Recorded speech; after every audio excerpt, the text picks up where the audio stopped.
Let's paint miniatures. Well, let's paint a base. Well, we're going to build a base. I guess we're also going to paint it, so let's just do that.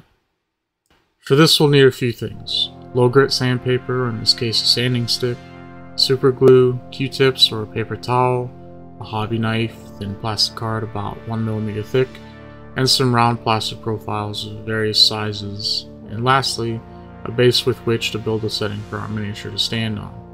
In this case, I'm using Litco 30 by 3mm acrylic hex bases.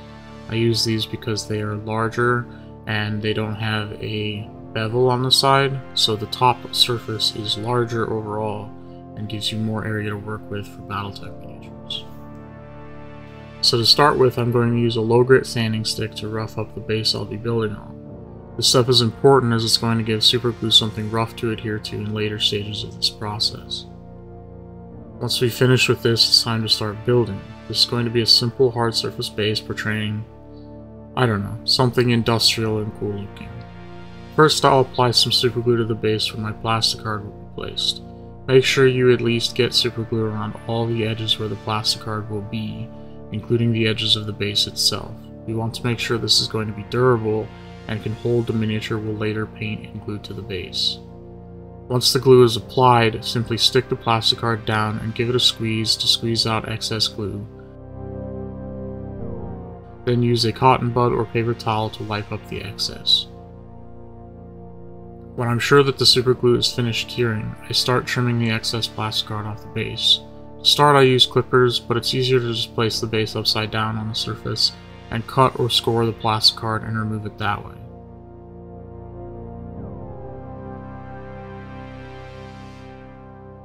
After this, I'd like to make sure the base trim is nice and smooth, so as I build onto the base, I will sand down the sides to keep them flush.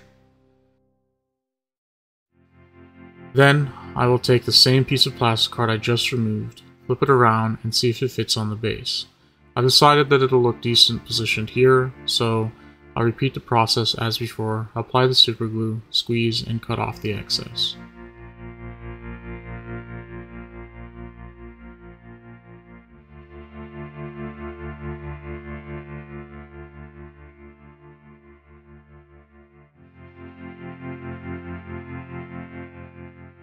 I try out another piece, but after checking it against the base, I decide it won't really look right. So it's time to move on to switch it up and bring out the plastic profiles. In this case, round plastic rod, about 1.5mm in diameter. First, I cut off a piece and cut it approximately to size so it fits in the groove we added to the base a moment ago by placing down these two bits of plastic card. I then pour a little bit of super glue on a spare piece of plastic, and then using a pair of tweezers, I dip the bottom side of the round profile in glue, and then place it on the base.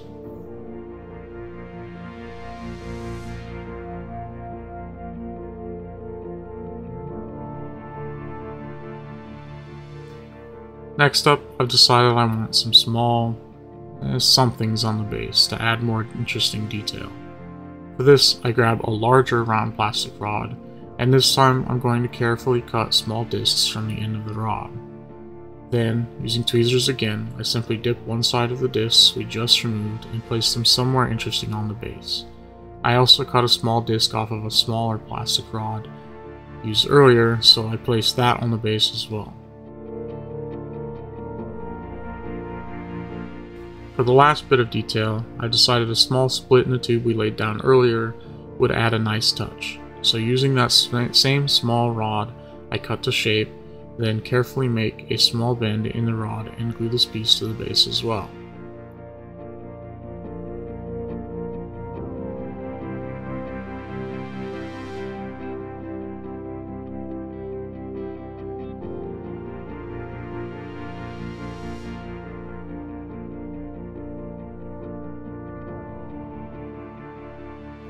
With that, the building process is complete.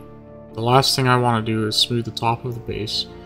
In this case, the mech that I'm placing on this base needs a completely flat surface to stand on. So rather than having the round profiles be small tubes, I'm instead going to sand everything down flat. Before moving on to painting, as before, I also sand each edge of the base to be perfectly flat and smooth.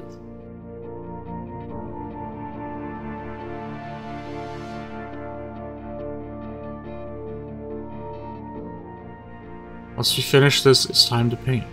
I'll start off by priming the entire base black. I'm going to use brush primer here to show that you can easily paint miniatures this way using only a brush. The video following this will also cover painting the miniature with brush only. Using a large brush, I apply the unthinned primer to the base. We don't need to worry about brush strokes because after this layer we will let it dry and then apply a second layer, and this will give us a decent smooth and opaque black primed base to paint. One of the keys here is to just not overwork the paint. Apply the primer in a couple strokes, then move on to another area and let the previous sections dry completely. Once this layer is dry, we simply apply another layer of primer following the same process as before. Once our primer is completely dry, I'm going to grab a medium gray color, thin it down with about 1 drop of water, and then apply this color to the raised panels of the base. I'm also going to paint the tube gray, as I will be painting this yellow in a moment, and yellow covers easier over gray or white. And then, just like with the primer, we apply a second layer of gray to get a nice opaque base coat.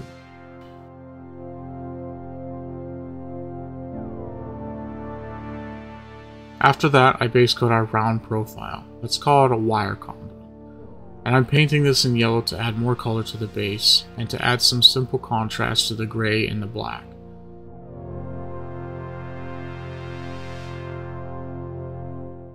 Last detail is to base coat the small round discs we placed earlier. I'll base coat these lime green for no particular reason other than it's a different color and it looks interesting. Next is detailing and highlighting. To start with, I paint some red stripes on the yellow conduit. It really doesn't have to mean anything, it's just an interesting little detail that will make our miniature look better and more unique.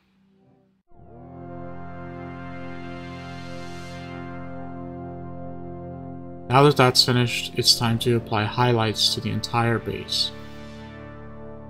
First, I edge highlight the inner edges of the gray panels by adding white to my base color.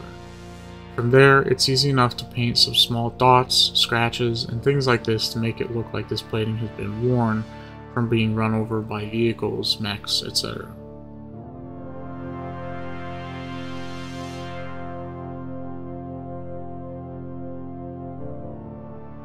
Lastly, using the base color we used for the gray, I'm going to do the same on the black section of the base.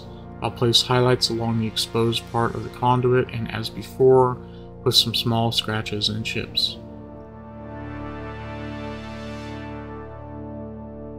To put the finishing touches on this piece, it's just a matter of painting some small markings on the gray panels. In this case, I use yellow and make a small parallel line here and there to indicate some sort of directional marking, warning labels, whatever you think it should be. And that's it. Our base is finished and ready for the big guy to get glued down.